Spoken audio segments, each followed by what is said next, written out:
Good evening. Too Far Enterprises. Push forward humanity. I believe that should be a concept that all of us need to use as a springboard to fight and combat corruption and fight and combat hate, violence, and all of the trickery that the people who actually run this country have been doing to us for hundreds of years. Right now, we have right in our face, we have people committing all kind of heinous acts and disregarding the Constitution, the one that they're supposed to uphold. So how do you push forward humanity when you have corruption now and Project 2025 later? You see, this sick cycle of abuse that this country's people has endured and still is experiencing it's got to come to an end. And you see, I didn't say this country's citizens, I said people. Because even if we uphold democracy and the Constitution, all people will not be treated the same. And that also has to stop. And even though I will be definitely doing something I haven't done for a long time, I'm going to advocate for Kamala Harris, even though I'm not sure what not mine, but our community will get in return. Okay?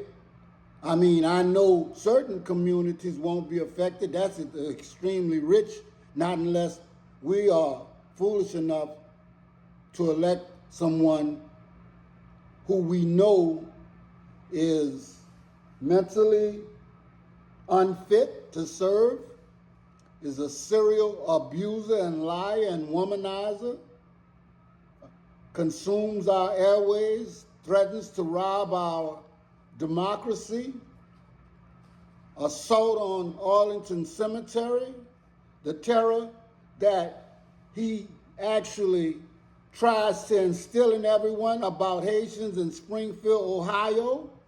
And why you didn't do that when your Ukrainians came over here and all the other people that came over here, there wasn't a problem. But see, most people don't know their history.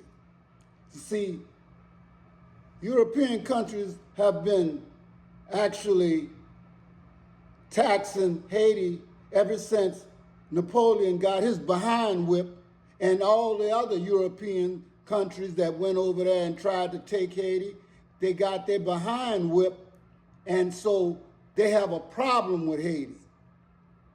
And sometimes we have a problem with Haiti, but Haiti is our brothers and sisters whether we like it or not. And that goes for all people. You may not agree with that, but that's okay, because I understand most people won't take time to do the history and so forth and so on. Now, getting back to what I was saying, if we allow someone that has a 34-count felony conviction still pending in office, we forget about the deadly insurrection of the nation's capital, January 6th, I believe, should not become yesterday's news because we heard it and we didn't take the proper action on it.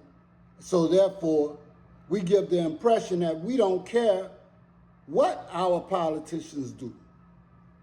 Just like Clarence Thomas, okay, and Anita Hill. Over 30 years ago, she testified before Congress about forced conversations about sex with her from Clarence Thomas. And you let that go. I mean, you know, nobody talks about it. And we know he's accepted all this money.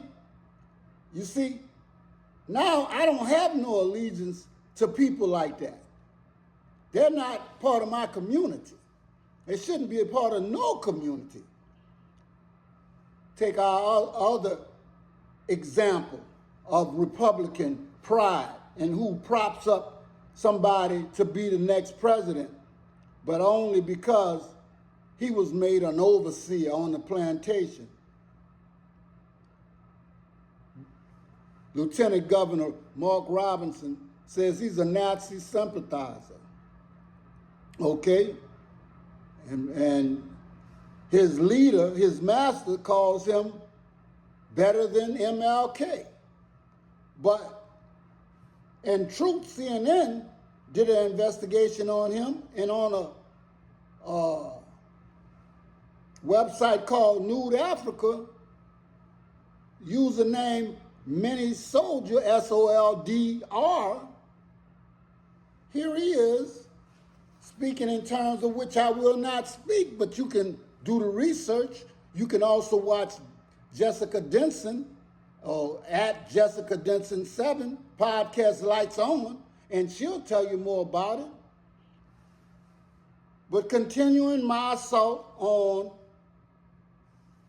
people trying to take office, being a felon, being a womanizer, assaulting and doing things that regular people, and I'm saying mostly poor people and black people, if we did that, we'd be under the jail.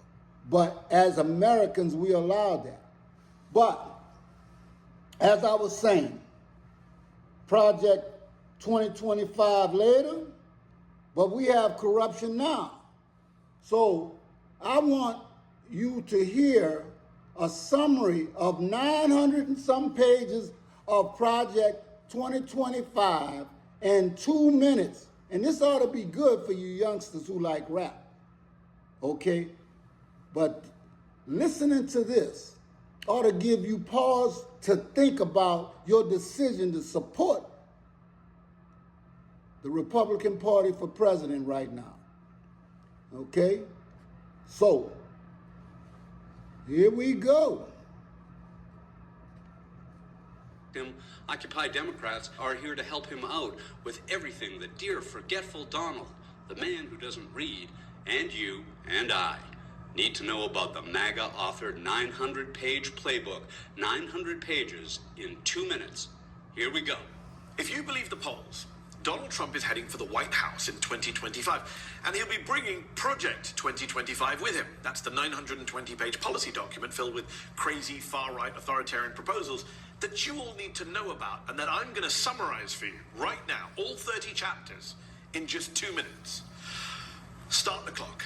Chapter 1, turn the White House Council, which is supposed to give the president independent legal advice, into a, quote, activist force for the president's agenda. Chapter 2, root out anyone in the National Security Council or the Office of Management and Budget who's too woke or is aligned with the president's agenda. Chapter 3, replace thousands of career civil servants with MAGA loyalists. Chapter 4, radically increase the defense budget, expand the nuclear weapons production, lift restrictions on arms sales, and expel all transgender people from the military. Chapter 5, ramp up deportations of undocumented immigrants, including treatments, make it easier to detain kids in detention camps, and allow ICE officers to arrest migrants anywhere in the US, even without a warrant. Chapter 6, defund the Palestinian Authority, bring back Trump's Remain in Mexico asylum policy, and restrict funding for international health organizations like the WHO. Chapter 7, ramp up the use of covert ops and use the CIA to, quote, implement the president's agenda. Chapter 8, defund, quote, unquote, leftist news organizations like NPR and PBS. Chapter 9, get rid of all climate policy from our foreign aid programs. Chapter 10, restrict food stamps for free school meals in low-income school districts. Chapter 11, abolish the Department of Education. Chapter 12, gut renewable energy programs and vastly expand our natural gas infrastructure. Chapter 13, shrink the EPA and shut down the Office of Environmental Justice. Chapter 14, get rid of Head Start for low-income families and ban the abortion pill mifepristone. Chapter 15, ban all non-citizens from living in government-subsidized housing, even if they're living in a family with citizens. Chapter 16, weaken the Endangered Species Act and significantly expand oil drilling in Alaska. Chapter 17, empower the president to investigate his opponents through the DOJ and eliminate the FBI's independence.